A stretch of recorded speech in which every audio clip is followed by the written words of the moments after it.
Hello, skeptics in the hovers. I see that I'm frozen. This is my old computer, I'm afraid. I have got a new one. It's coming either tomorrow or Friday, but I'm assuming that you can hear me. And I'm going to introduce my guest, who is Josh Davis. Josh, speak to us. Hi, yes, you definitely are a bit frozen there, John, and about 5 minutes behind me as we speak. So I'm Josh Davis. I'm a reader of applied psychology at the University of Greenwich. I'm going to go and talk to you a little bit about miscarriages of justice and how they might occur. Brilliant. You do a bit on criminology too, don't you?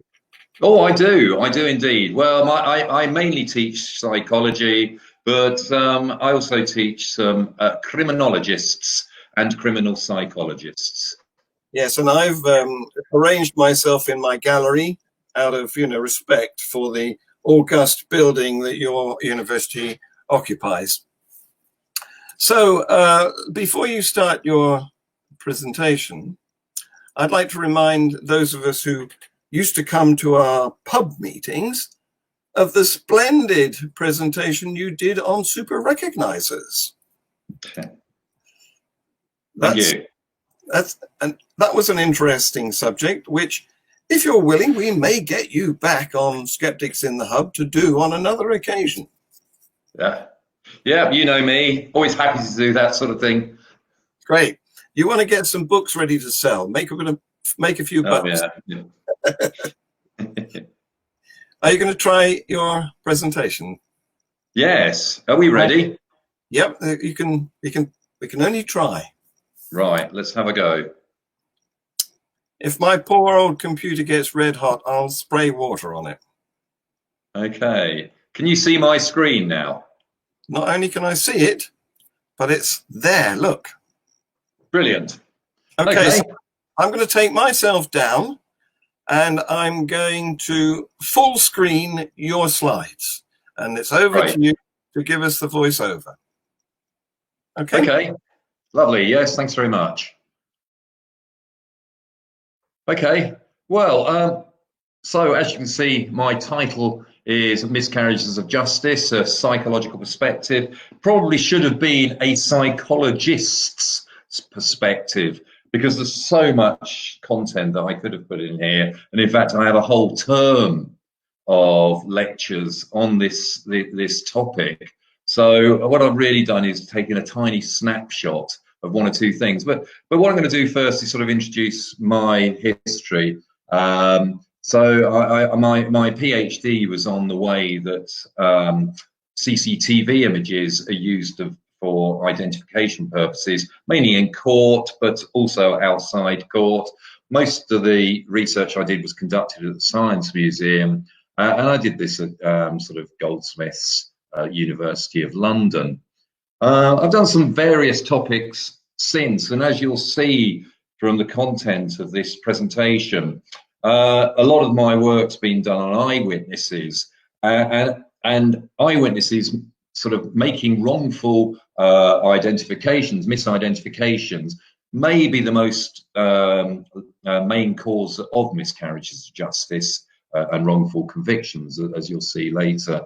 Also done some research looking at rape and domestic violence from a sort of another perspective. So with eyewitnesses, a lot of the research is about reducing wrongful convictions. With the rape and domestic violence research, it's how can we help the police ensure that there are more convictions of people who are genuinely guilty of crimes. And John sort of mentioned super recognizers. So most of my research at the moment is on people with absolutely amazing memory for faces, and I've worked with a few police forces around the world identifying these people who generally make lots of identifications from CCTV. You can see the link back to my PhD, and I'm also sort of doing collaborations with a number of researchers from different countries around the world. So let's talk about miscarriages of justice then. First thing I'm going to do is actually talk about, well, what is a miscarriages of justice? Many people immediately think of wrongful convictions when they think of a miscarriage of justice, and I would agree these are perhaps the worst examples, or some of the worst examples, of when the criminal justice system can go wrong.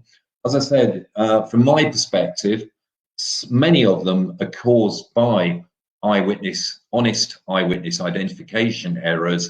But let's talk a little bit about cognitive bias and how that might have an impact on police investigations and also on forensic science. And then it'll be up to you to ask some questions.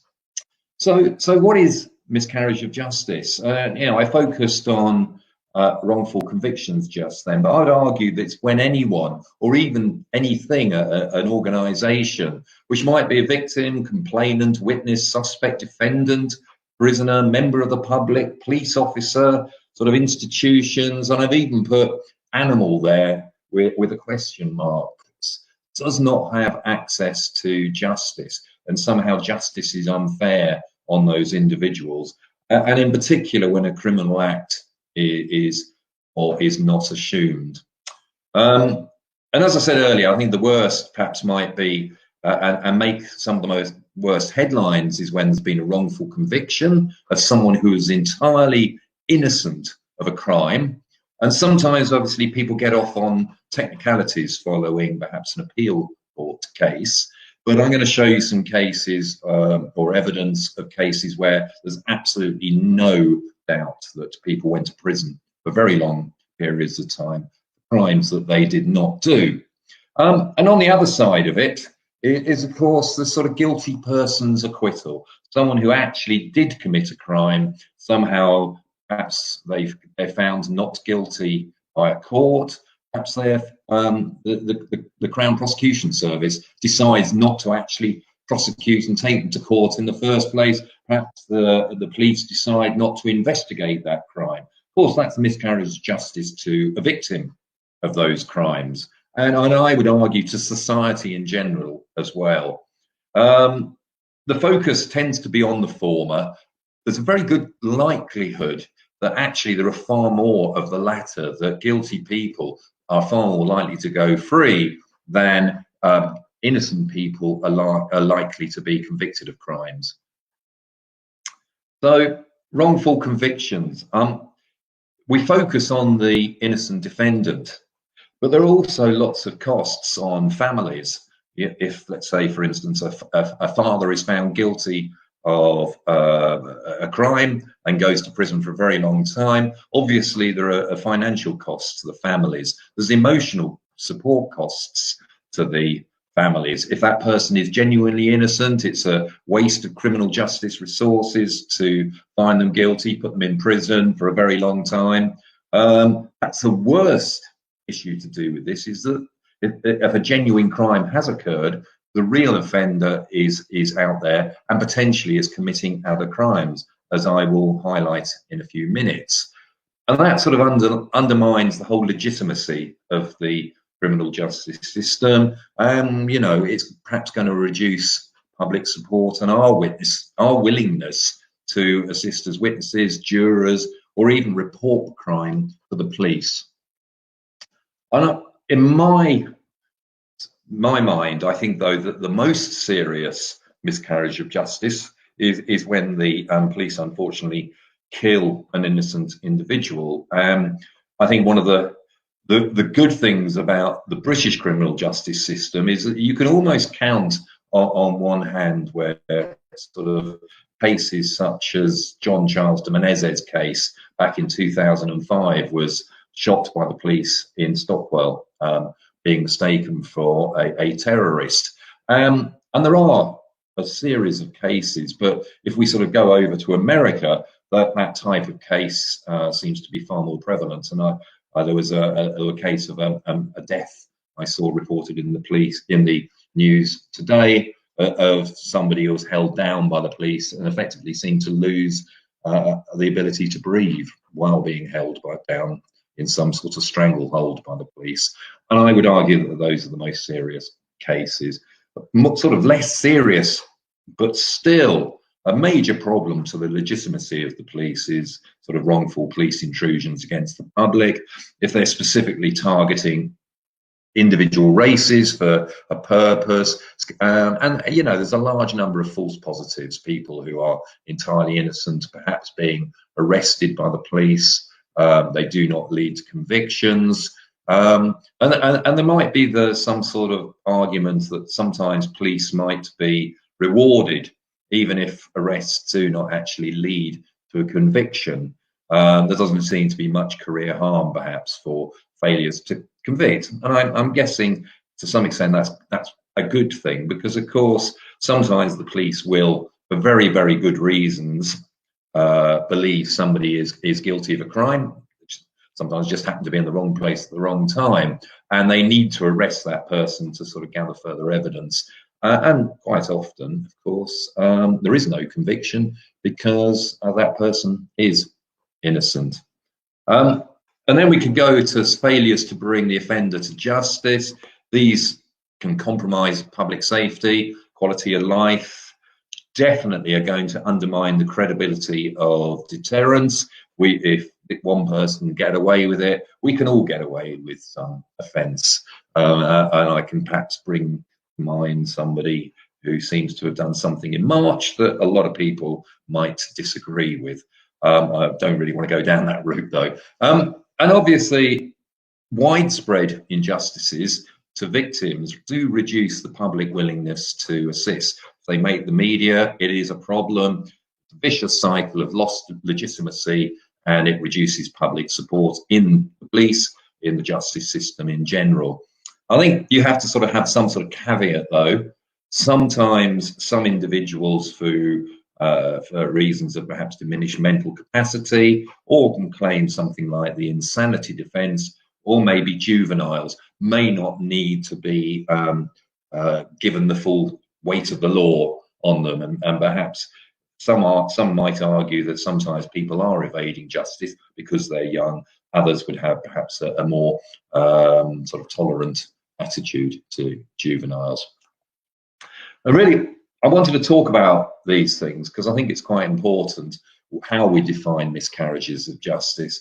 But I think that the big thing to always consider, and I'm not quite sure how well my slides show over the internet like this, but I use the scales of justice as a watermark on all my slides. And I think it is a real balance. We have to weigh up the social costs of each type of miscarriage of justice. Because if we try to reduce wrongful convictions, it may be by doing that, it becomes harder and harder to actually find somebody who is genuinely guilty of a crime, guilty in court. The protections on the defendant become too strong. And of course, if we do it the other way, we may result in far more wrongful convictions of innocent people, and also some inequalities of justice to certain members of society. And I think one little message I want to say here is that failures to adequately fund the criminal justice system actually may result in both. And in my mind, austerity has reduced access to defendants to a fair trial in many cases, and it also has reduced access to victims in similar ways. If it's not fully costed, it is a problem to all of us. So I'm going to talk about wrongful convictions, and I do sort of apologize. I know some of my students may be watching this and they'll therefore have seen some of these slides, and I'm sure many people who have knowledge of this area would do as well. But I always like to use the Innocence Project as a good example of wrongful convictions, where DNA evidence has been presented in appeal cases, and effectively it has proved beyond any doubt whatsoever in the vast majority of these cases that the people who were convicted of the crimes definitely are innocent of those crimes. Obviously, there's all sorts of questions about whether they were guilty of other crimes, but I think in the sort of seriousness of these crimes, this message does need to be heard. So there's been well over now 360 cases since the Innocence Project was first set up in 1989, which is only a couple of years, 2 or 3 years before DNA testing became available in the first place. 20 of them were on death row. On average, they spend 14 years in prison, the longest for 38 years. You know, he was released 2018. And if you take yourself back, if you were born that long ago, that is, to 1980, it makes you sort of think about how long what it must be like. How many things have you done in your life while that person was languishing in prison for a crime they didn't do? Many are members of minority groups, whereby by this I mean mainly black. Some of them were under 18, quite a high proportion were under 21. And as you can see, the crimes that they were wrongly accused of committing are sexual assault, murder, sexual assault and murder. And why is this? Well, because it's these type of crime where DNA is available. And in a way, although I think lucky is not quite the right word, but these guys were lucky, and they're nearly all men. They were lucky because DNA was retained after they went to prison. And it was that DNA, that small amount of evidence, that eventually found them to be innocent of those particular crimes. Many crimes, there is no DNA. It's about 5, perhaps 10% of crimes DNA is available. So these are a snapshot of crimes. And as you can see, at least 150 violent crimes would have been prevented if the true perpetrator had actually been identified by DNA in the first place, because the actual perpetrator had gone on to commit a large number of crimes, but after the innocent person was in prison. I'm not going to talk about this. One of the other sort of interests that I do give lectures on is on false confessions. A quarter of these people falsely confessed to the crimes. 40 of them actually pled guilty in court. And as you can see, many of those that falsely confessed were under the age of 17, had some sort of developmental disability or a mental illness. Many were denied parole because they actually refused to accept responsibility. They said, no, I'm innocent. I'm never going to say that I'm guilty. So that means that you can't leave prison early, even if that sort of parole board could actually speak to you. Also means that quite often they don't have any access to the sort of normal training courses that other prisoners would have who did accept responsibility for the crime. But what I really wanted to put across on today was that 3/4 were convicted based, at least in part, on eyewitness misidentification, which is where I want to go to next. Half of them were cross-racial. In some cases, multiple eyewitnesses identified the same innocent person. Some of them, the witness made a facial composite, and about half were also based on improper or unvalidated forensic science. But I really want to go to the eyewitness misidentification now, just after this one last slide, sorry. So the Innocence Project get about 3,000 letters per annum. Quite a high percentage of cases are closed completely because any sort of evidence that might be able to show that they're innocent, of course, is lost or missing. Some states do not keep evidence once somebody is convicted of a crime. The Innocence Project reckon that more than 1% of all people in prison in America are innocent. Well, as there's over 2 million people in prison in America, that sort of suggests that over 20,000 people who are innocent are in prison as we speak. And just one little other statistic, 2% of people sentenced to death in 16 years in 1973 to 89 were eventually exonerated and freed because they were guaranteed to be innocent. So I want to do a little experiment. I have no idea how it's worked. In a way, this whole session is a bit of an experiment for me, trying to see if I can deliver a lecture online. We've been told at the university that we probably will be giving lectures online next term, whatever happens. So this is my practice run, and you're my guinea pigs. You're doing. Hello. Get the thumbs up from me.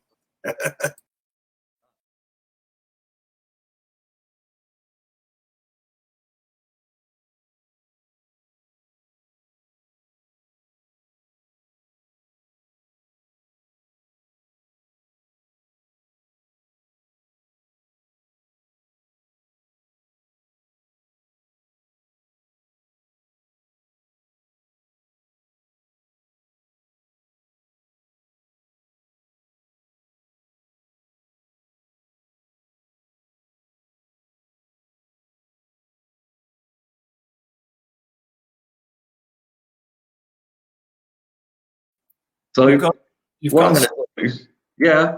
Can you go back a bit? I'm sorry, you went silent. Oh, did I? Yeah, I don't know why, but could you backtrack a couple of minutes? And Yeah, where do you want me to go? Any slide? we saw that slide. We heard you. So this one then. Yeah, that'll be good. Okay. So I'm going to try a little bit of an experiment.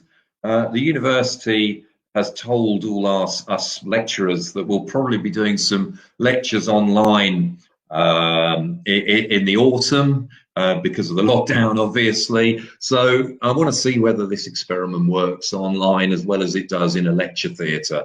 So if you are listening, you might want to click on www.menti.com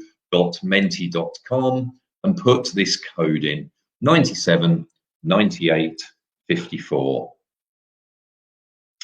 And I'm going to show you a video. So this video is a suspect, because of course I'm talking about eyewitness identification. This guy is perhaps some sort of drug dealer about to do his drug because the CCTV cameras watching him. And if I play the video, hopefully you'll be able to see him okay. And not surprisingly, given this section's on eyewitness identification, you're going to be asked to try and identify him very soon. And as you can see, he nicely looks at the camera, exactly how all criminals that you've ever seen on TV do, just to help the cops catch them. And there he is making his drug deal over the phone. And then, of course, he just walks out of sight underneath the camera. So I hope you all had a good look at that. And I think pretty obviously, if you're a real eyewitness to a crime, you wouldn't expect there to be a crime coming up on camera in a couple of minutes. Most witnesses will be naive. So the way that they will think about what they see in real life will be different to somebody who's warned, almost certainly. And of course, everybody then looks at a lineup. If they're going to do some sort of identification procedure. Yeah, well, I mean, you could imagine how fair that lineup is. It was the woman, though, the cat. Well, it could have been any of them. Yeah, I think I'd recognize that silly little hat anywhere. It's a really reliable witness. If I could kick each one in the groin, I think I'd recognize his voice. I also do some research on voice recognition as well. And here's a biased lineup. And of course, what do we mean by biased? Well, if you saw this lineup and you were the suspect in the case, you might not be very happy about it, because for various obvious reasons. And if we jump over to what we mean by a different type of bias lineup, as you can see, well, the police could construct one made up of penguins, and what's a witness to do? It's useless, isn't it? It's impossible to try and identify someone like that. In fact, this is some research that I'm doing at the moment and intend to do over the next couple of years, hopefully if we get funded as well, to look some more at a lineup and construction and what foils should you select. So really, the reason that I did that little cartoon lineup session was to put some delay into it, because of course, if you're a real witness, you wouldn't do a lineup immediately. There would be some sort of delay, and in experiments even, it's very unlikely to be less than 15 minutes, because I've only got 40 minutes in total. Obviously, I've had to condense this somewhat. Just think about how realistic though that was. How stressed were you? How upset were you? If you've been mugged, perhaps by by a mugger, you'd be very stressed. You'd be very upset, and for more serious crimes, it'd be very traumatic. Of course, watching from the safety of your sofa, it's probably not been a very stressful moment in your life. So we've got a lineup here. Now, here is a matrix. And so who is the person that you saw a few minutes ago? And just to make it easier, because some people say it's better if you show one face at a time, I'm going to do this. So here we go. Was it number A? Could it be number B? Could it be even number C? Well, how about number D? Number F?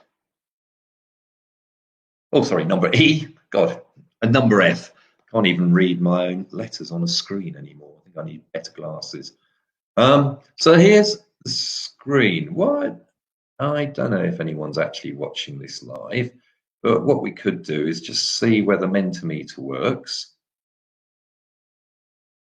and put this up on the screen instead and see whether we get any answers in.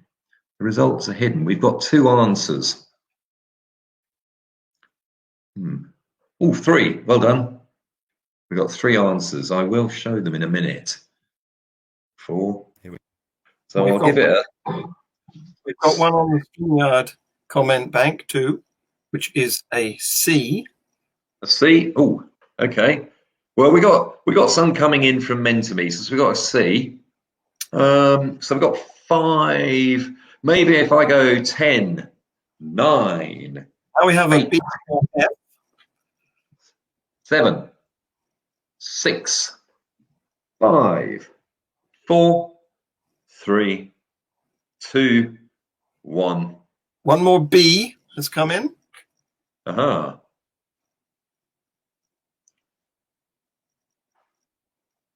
So here we go. Well, we've got 7. I'm gonna show the results then, and let's see what we got. So there we go. Exactly what I was hoping for. I thought it was A. You can add mine. Oh, you think it was A? Excellent. Well, we're sort of leveling up. So I think you said C to a little bit earlier, didn't you, as well? So a C, and we've had a B or an F. Oh, and 2 B's. So, brilliant. Well, exactly what has happened as I was hoping for. As we can all see, none of you can make up your minds very easily, or at least if you have made up your mind, there's a bit of a diversion of opinion amongst you. And I just wanted you to think about what you've just done. You watched a video, hopefully it wasn't too pixelated or anything, only a few minutes ago. You were asked to do a lineup and you studied that person, and yet it's absolutely obvious that at least the vast majority of you must be wrong. It can only be one person in the lineup. There definitely weren't doppelgangers or anything like that in there. It was a reasonably well constructed lineup. And this sort of gives you an idea about, all of those miscarriages of justice, a lot of eyewitness identification errors, not perhaps that surprising if you guys can't do it with 5 minutes. And sometimes sort of the normal time for a lineup is going to be about a week, generally at the earliest. Sometimes they are quicker than that, but very, very often they can be months or even years later. So I hope that sort of illustrates the problem with eyewitness memory. So if I go back to my slide, then I'm going to give you the answer. So the answer it's not actually in the lineup at all. So I sort of cheated then, and anyone who knows anything about lineups and police procedures will know that they actually sort of give a little bit of a warning beforehand that the person you saw committing the crime may or may not be present in the lineup. And we know from psychological study, a little bit like this experiment, if I had given you that warning, far fewer of you would have identified any one of these people. Well, you would have identified an innocent suspect. I think that's quite conclusive that none of you are very good witnesses. And I suspect very few of you are super recognizers as well. But certainly if you made an identification. And this is the other thing about how we run experiments in psychology. We would have target present lineups. Sometimes I'll do an experiment where you do put the suspect, the culprit into the lineup, and you then get a sort of statistical likelihood of that person being identified. And like the lineup you just saw, we would construct a target absent lineup for the case when an innocent suspect has been identified. The police has perhaps, just happened to be in the wrong place at the wrong time, met the description that was provided by the witness, soon after the crime. All these sort of things means that there are occasions when innocent suspects will be inadvertently arrested. But I think the big story from this is you're not unique in any way whatsoever. We know from a lot of research on real police lineups.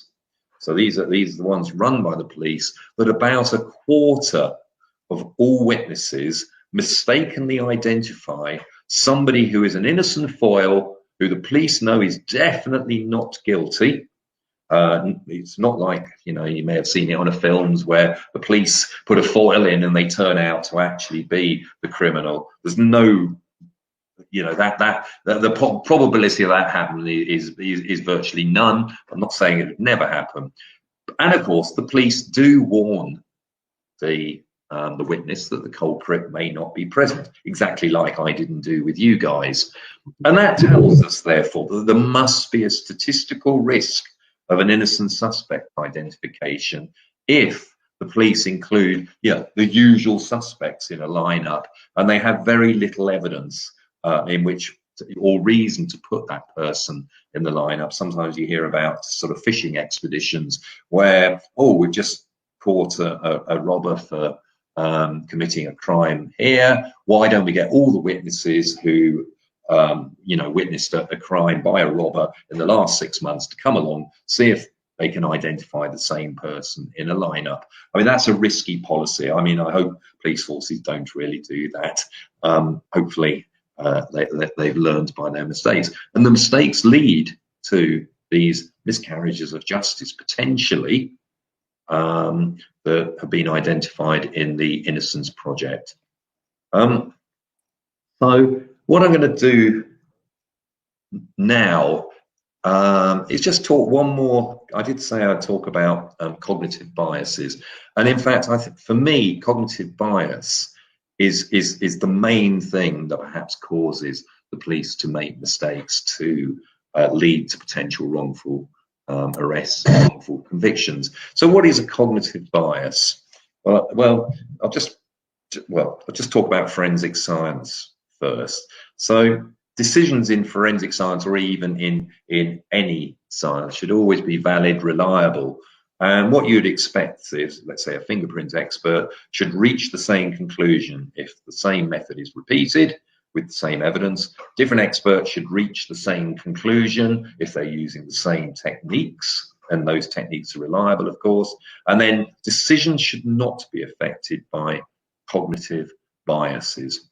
So what's a cognitive bias?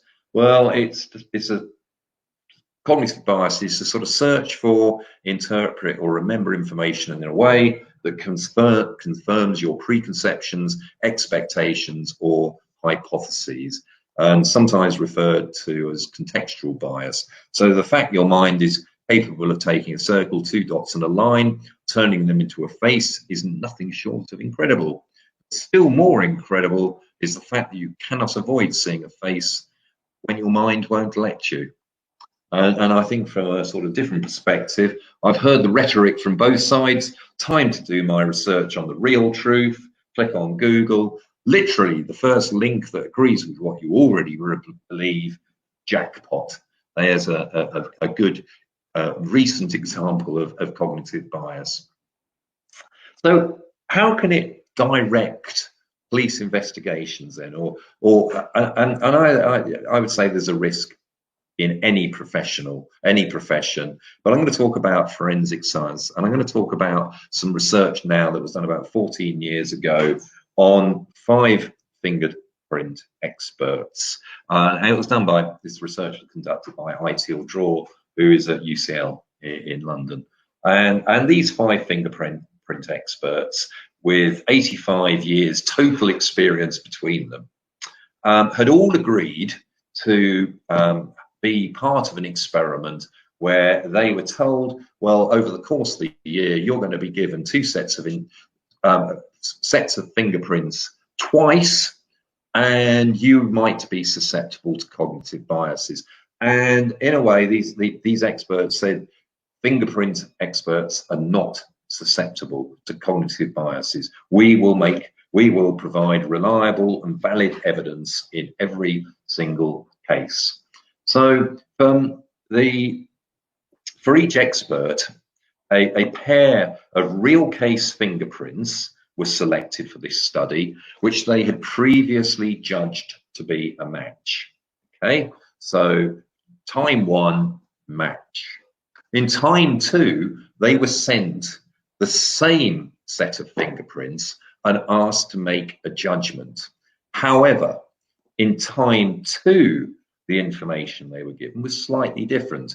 The information they were given was that the fingerprints in time 2 were from the Mayfield print, which is quite a famous fingerprint in that world. And the Mayfield print was that at the Madrid train bombing in 2004, a fingerprint on a plastic bag that contained the bomb was erroneously identified by the FBI as being a guy called Brandon Mayfield, who was an attorney in Oregon. And even his own expert appointed to his defense concluded that actually that was his fingerprint. So of course it didn't look very good for him. Later on they found the true perpetrator and owner of the print, and Mayfield was released. So of course that generated some controversy in fingerprint world. And so the 5 fingerprint experts, though, had actually never seen the Mayfield print. That was part of the inclusion criteria for the study. So just to go back again, in time 1, they had said these fingerprints are a match. In time 2, they were sent the same fingerprints as time 1, but told they were the Mayfield print. And just to give you an idea, I don't know how well, again, this screen is, but there's your crime scene fingerprint, and there's the innocent suspect's fingerprint. I have no idea whether that looks like it might be the same if you're a fingerprint expert, but lots of them did at the time, even though it is not the same person's fingerprint. So in time 1, as I said, all 5 of them said, well, that's a match. In time 2, ignore all the contextual information and focus solely on the actual prints. These are from the Madrid bombing case. And as you can see, only one of those 5 made a consistent decision. In time 1 and time 2, they said it's a match. One of them said, well, I can't actually decide in time 2, but 3 of them, based on the information given to them that it was the Madrid bombing case, the Mayfield print, changed their decision from being a match to no match. That's quite concerning, as you could imagine, because you imagine that the police at the time, and they don't do it now, but at the time would sort of said, oh yeah, we know this guy's guilty. Here you go, here's the prints. I'm sure you'll find they're a match. Oh, this guy's confessed. Here are the prints. What do you reckon?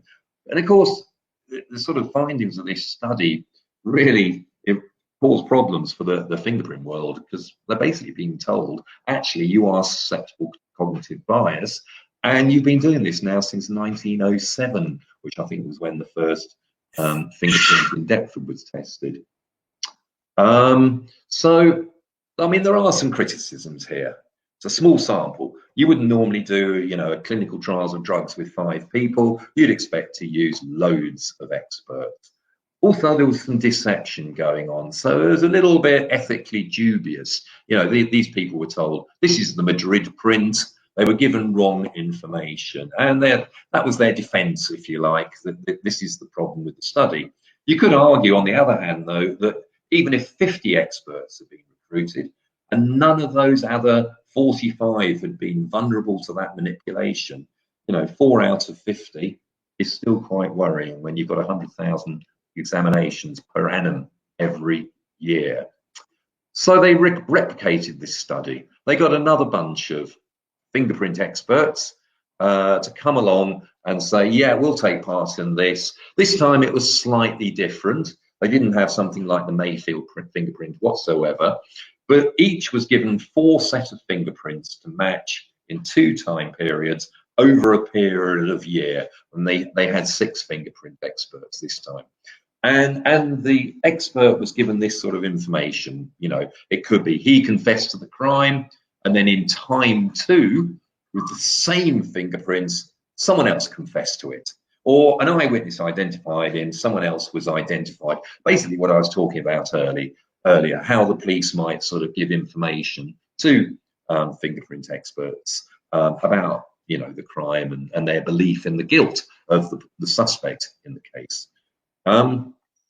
And what they found this time was, yeah, slightly fewer errors. And in fact, in the vast majority of cases, when in time 1 they said it was a match, 19 of those cases in time 2 in retest, they also said it a match. And in you know, over 20 cases when it was no match, and again in time 2, the fingerprint experts were consistent with their first decision. But as you can see, there are a few errors there where they have actually changed their minds. And these people were primed by the first experiment, and obviously were even more determined not to make this type of mistake. And of course, the fingerprints came in their normal evidence bag, so they had no idea that these fingerprints were part of the study.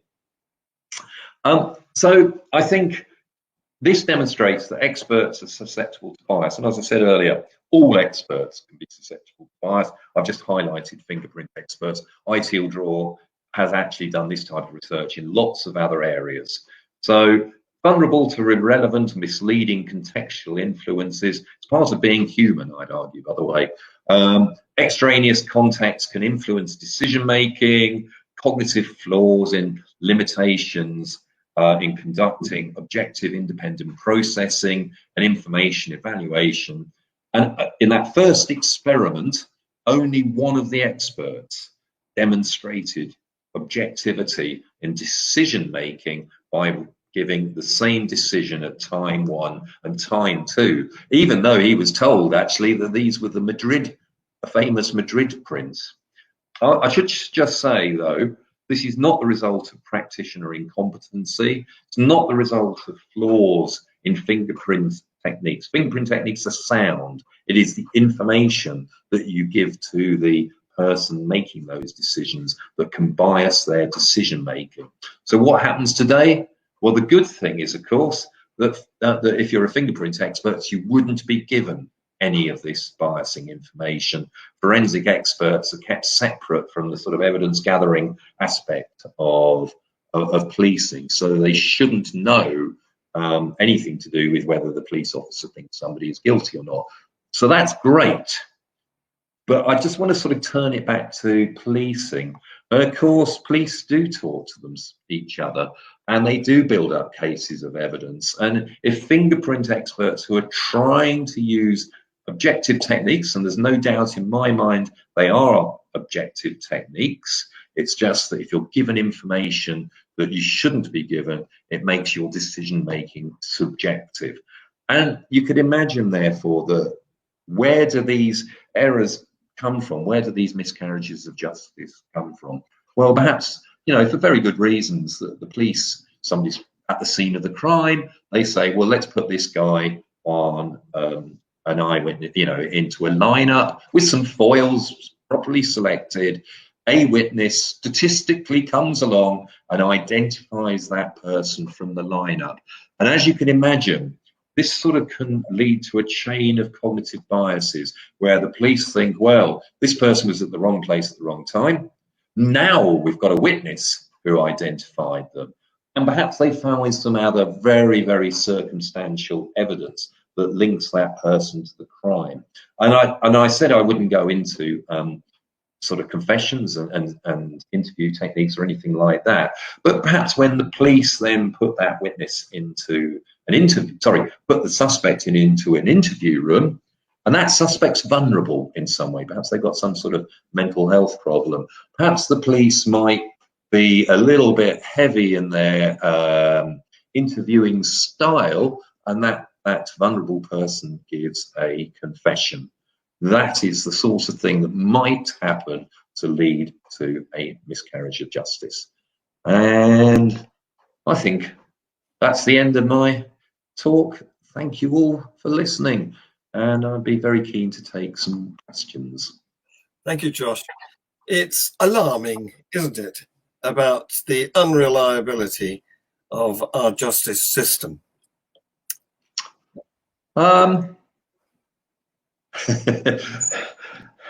guess so, yes. I mean, I would like to hope that in the vast majority of cases, the correct perpetrator, the perpetrator of a crime, is found guilty of that crime. I realise that we hear in the media about the cases that go wrong, and these are very unfortunate, but actually it's the ones that just go there, the routine cases where somebody is genuinely guilty. I think that we have to say that on the whole, the police do an exemplary job in quite difficult circumstances, and also the court does as well, the barristers and judges and magistrates.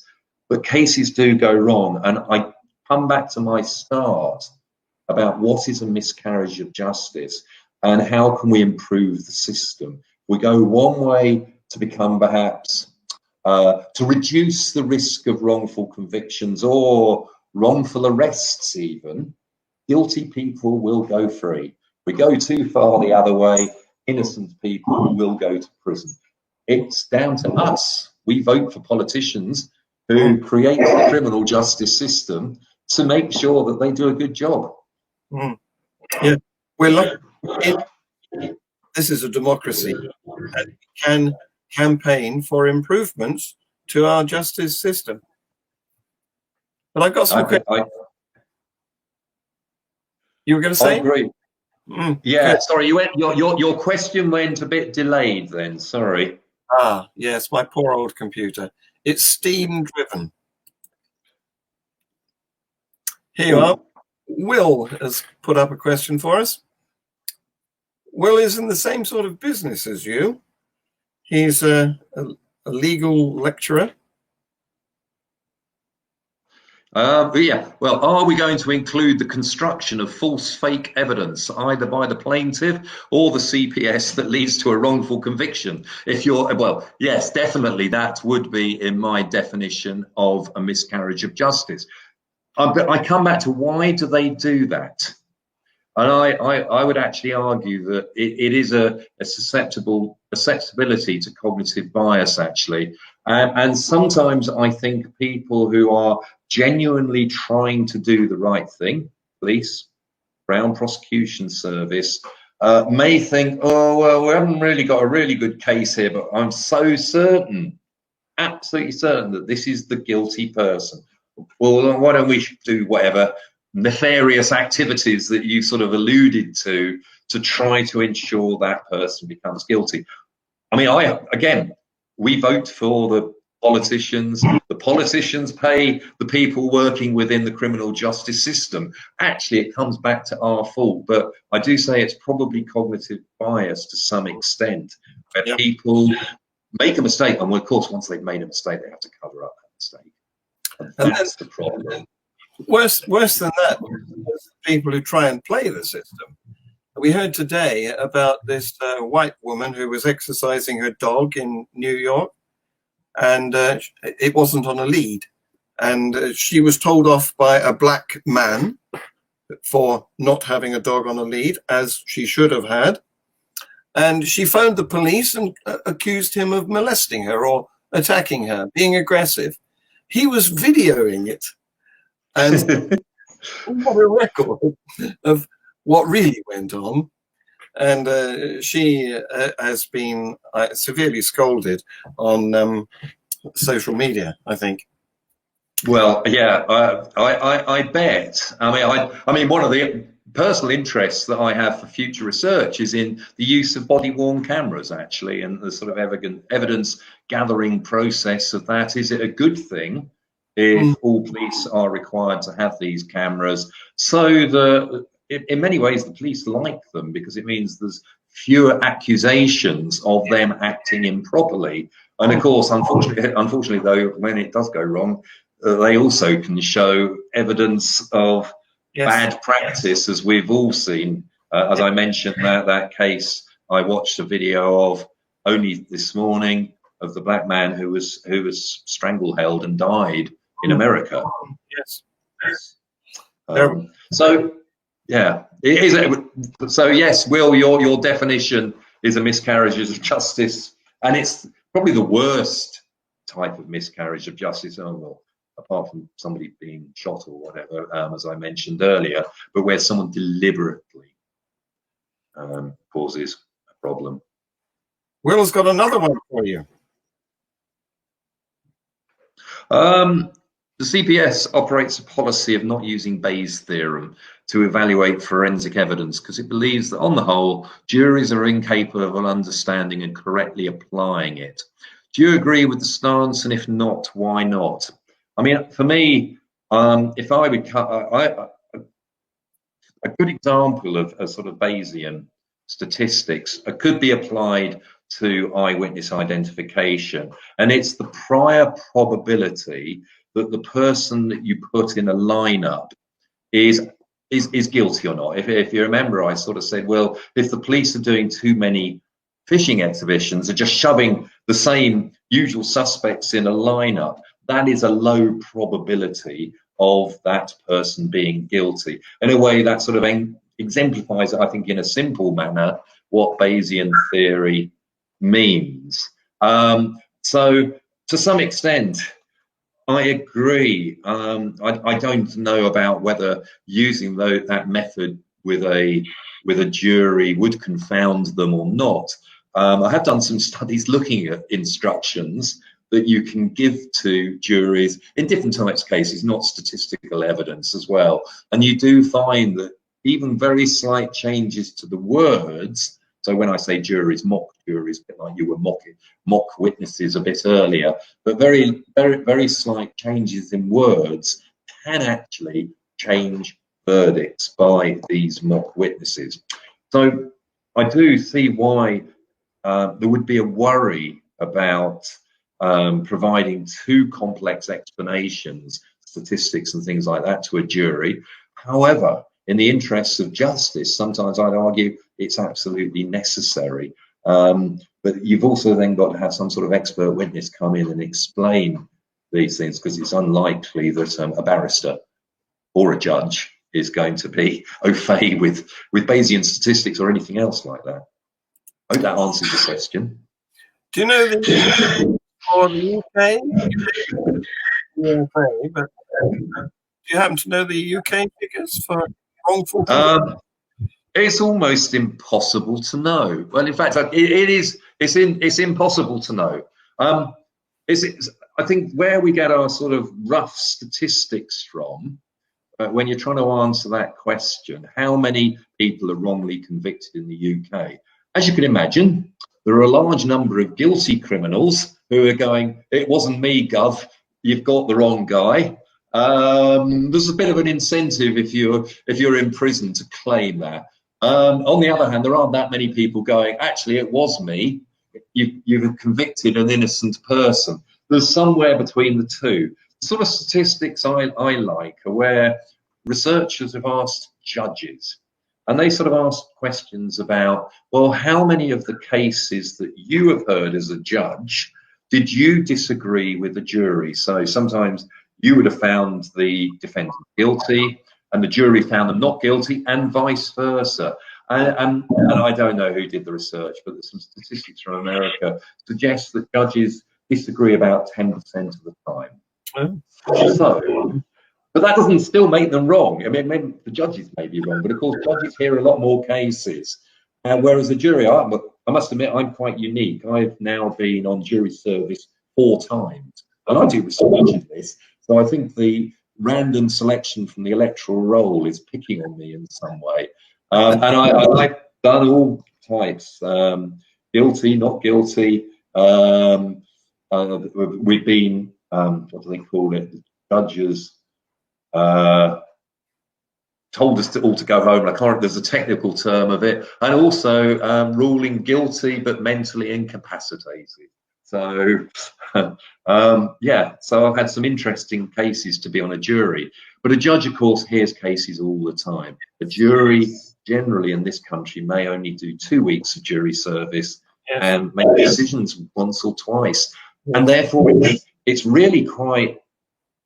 It's the legal arguments from both sides, obviously, can be quite complex, you know, and then somebody throws some Bayesian statistics on top, which I must admit I'm certainly not an expert in. And I was sort of worried, well, gosh, now where's Bayesian theory when that question came up?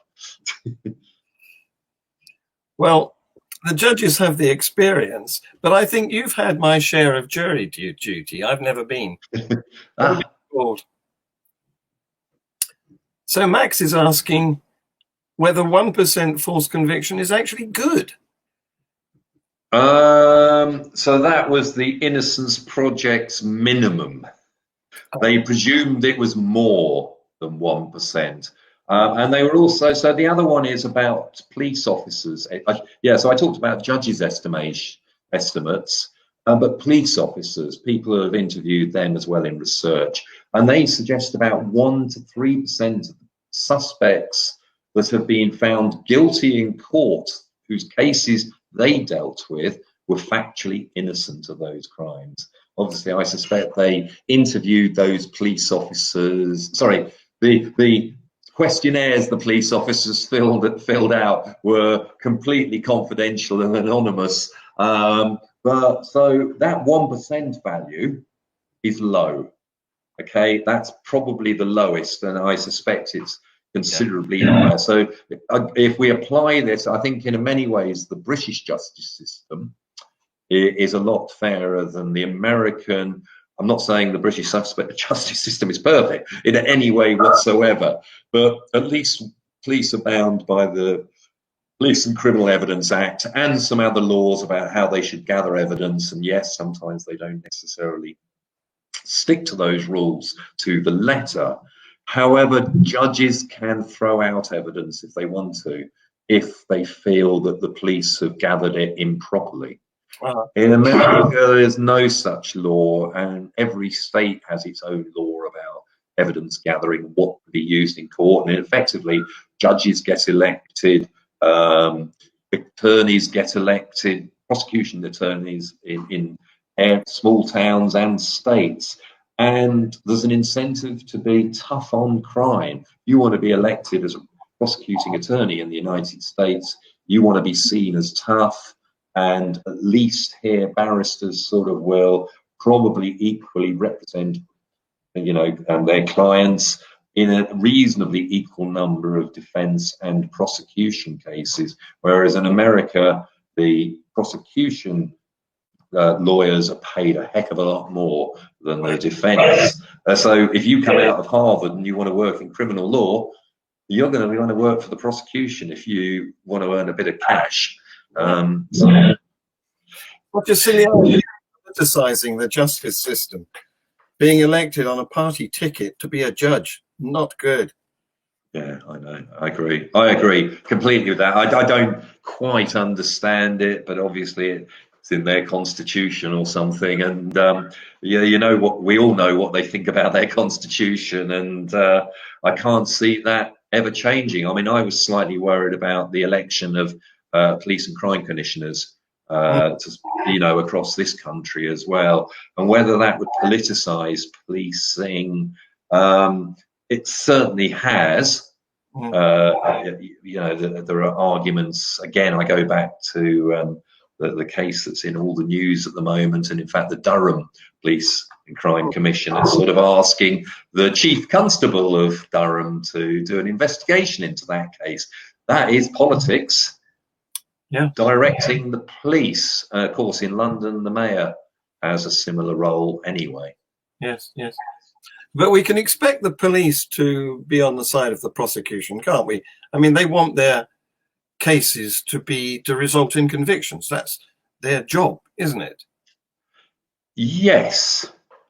I mean, yes, obviously. I mean, that's their job. But there's no doubt in my mind, police like arresting criminals and seeing that person face justice correctly.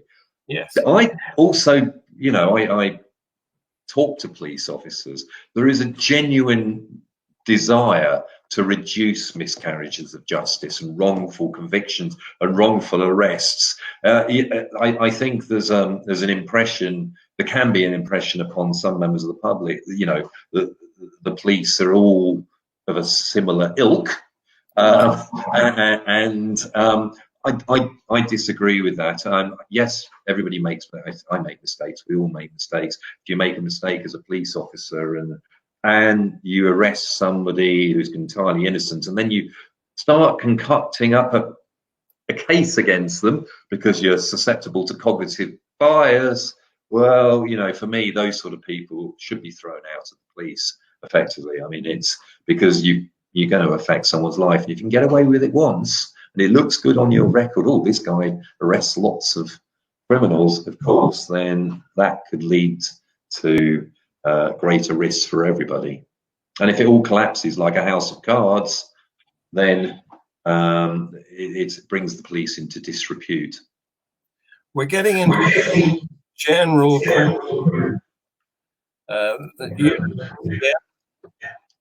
No, that's not. Sorry, that's Facebook. Oh yeah, I can see that one. Yeah. So implicit biases also can lead to wrongful conviction, can't they? Yeah, prejudicial, racial, almost certainly. I mean, well, yes, I will argue. Being a white male, 6'5", I don't think there are many biases that are directed at me in that direction. Therefore, I cannot imagine what it would be like to be, say, black, well, male, 6'5", black, but looking like you're, you know, an aggressive type or something like that. Those biases, absolutely 100%. You missed skinhead as well off your description. Oh, well, okay, skinhead, yes, yeah. Although there's been times where in recent history, or certainly in decades ago, where skinhead was linked to fighting in the streets and things like that. So maybe I'm too old for that sort of thing nowadays, anyway.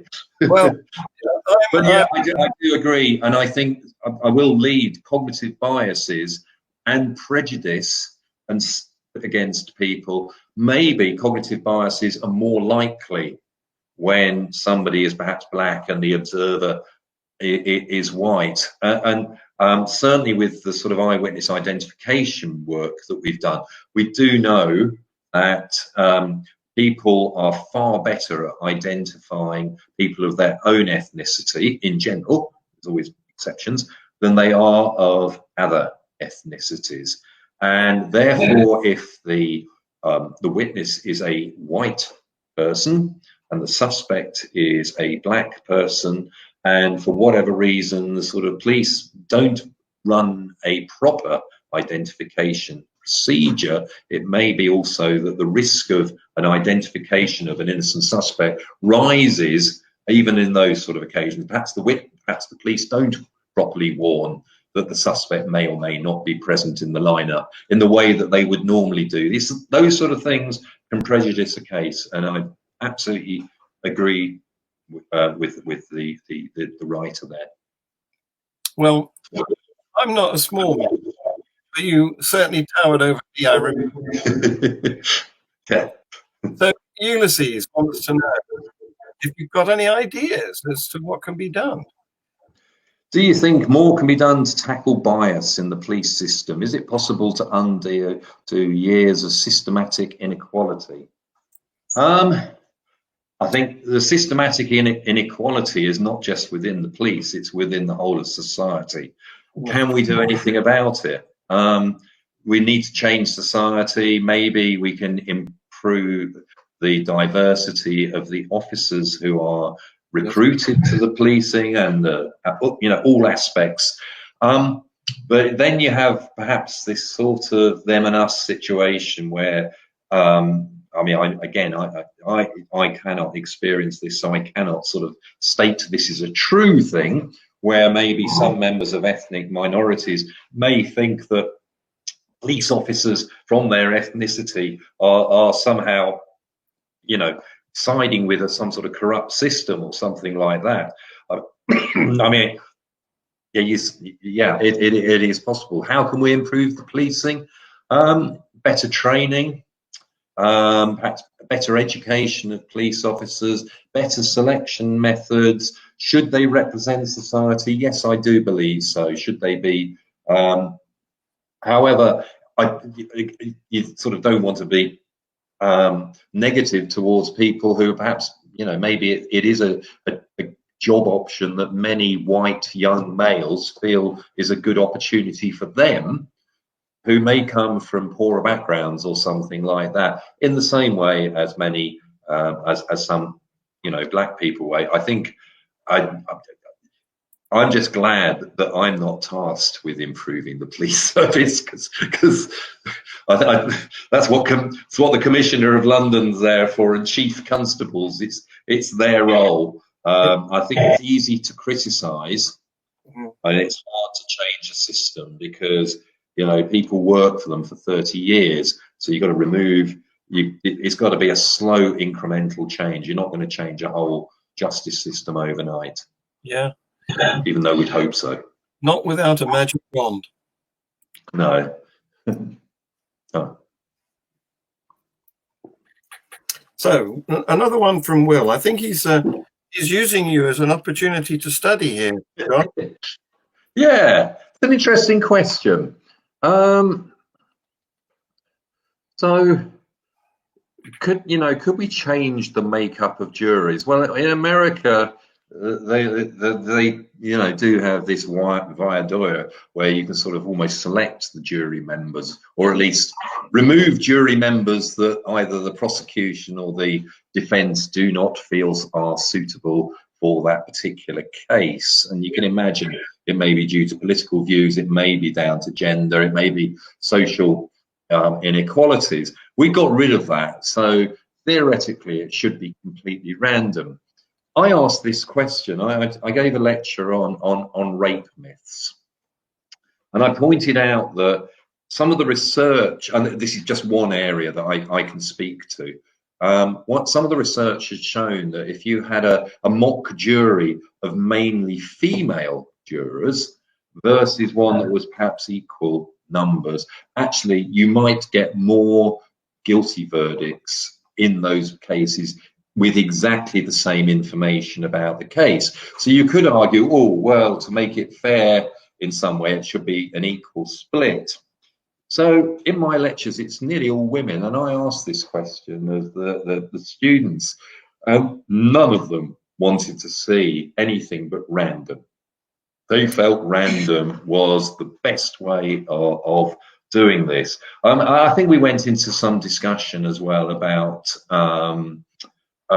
what about sort of cases of fraud, sort of corporation fraud or corporation crime, which really quite complex cases. And obviously the sort of system works in a slightly different way on those. But generally the judgment, no, it should be random. We should all have access to a fair system And that fair system, if you're going to have juries, should be, well, you don't know who you're going to get until they turn up on the day. Yeah, it sounds fair to me. Something that's worrying me at the moment is having lived most of my life under one jurisdiction, which has been official and authorized by our government, that, as you pointed out, is democratic.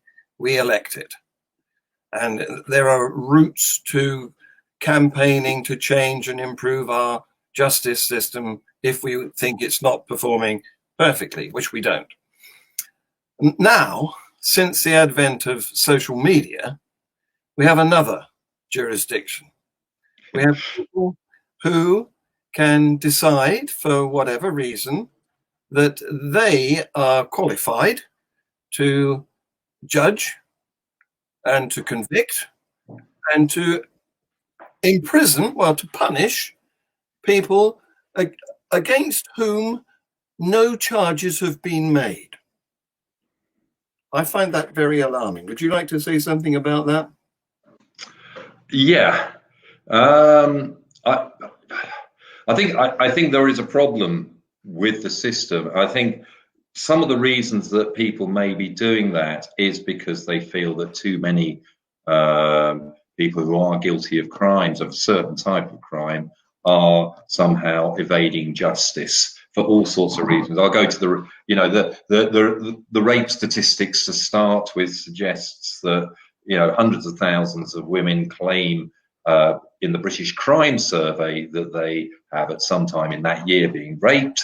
The number of convictions for rape are 5,000. I'm not going to even guess what the true number is, because we hear about false allegations and but somewhere between 5,000 and I don't know what the hundreds are. Yeah, there will be a genuine cases of rape. And if you have too many of those cases, then that is a problem for the criminal justice system, where too many people evade justice. On the other hand, the sort of judge executioner and everything from social media is out. And I must admit, I've been doing a little bit of this on social media with a man who hopped it up to Durham only a few weeks ago. And I have been his judge and executioner on social media. Is that the good thing? Well, how many people have the right to sit at number 10 and give a statement in their defence? Whereas quite easily that same person could have gone to the cabinet secretary and asked them to do an investigation into the alleged offence. So some people have a privileged justice, and you could argue that with a lot of rich people as well, that they've sort of got minders and systems around them. And we go to the sort of Weinstein cases, and you can argue the Jimmy Savile case, which always come back to, in a way, he was protected by the system, criminal justice system, and society, and being a member of some sort of elite there. So I genuinely, people have the right to free speech as well. Yeah, well, they don't. Today, free speech is Twitter or Facebook. They don't, though, do they? Because unlike when I was studying myself back in the early days of my studentship, nowadays students no platform people and deny them the right of free speech. It happened. I'm not sure if it's ever happened at Greenwich. It might have done. I genuinely don't know the answer to that question. It definitely happened at Goldsmiths, where I did my PhD. Not sure when I was there. Goldsmiths has got quite a sort of political history, though. And I think if I was far more politically involved, that's where I would have gone for university, which I did anyway. But yeah. So I don't know about no platform. I disagree with it instinctively. And the argument, the counter argument is, why should this person be allowed to speak? There is a limit, and we all know about, well, you know about the fire. Sort of, you can't sort of shout fire and things like that when there's no Yes. fire. And if there are people genuinely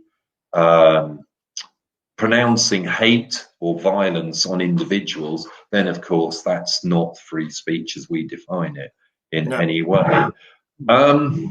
Yeah, I mean, a lot of the debate, of course, is about sort of transsexual rights, which I must admit I am no expert on, and I have quite an ambivalent view on it as well. So I'm not really sure what I believe. I think I would much rather both sides could speak civilly in a debating chamber without it getting to the sort of nastiness that it seems to have done, which mainly is not right, whatever happens.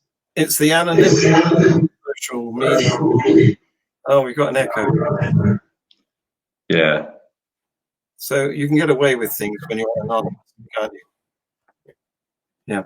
Anyway, Josh, you have been brilliant, fascinating, and we have all been listening to every word, but we've run over time because I normally keep it down to an hour. And it's thanks to the interest that you generated that we've spilled over. Anyway, brilliant. Thank you very much. Okay, thank you very much for having me. Anytime, not next week, bit busy, but it's marking later season. Perhaps. It's marking season for you, isn't it? Oh God, yeah. Marking. The horrible bit. Yeah.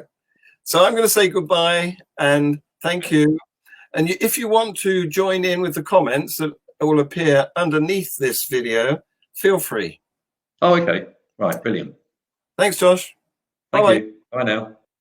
Now, I just want to announce to our viewers that next week we have Sophie Scott, who is a neuroscientist who does a bit of comedy on the side. She's going to be a fabulous guest. Don't forget to tune in for that next week. And we've got some other ones lined up as well. Keep looking at our site. Bye-bye.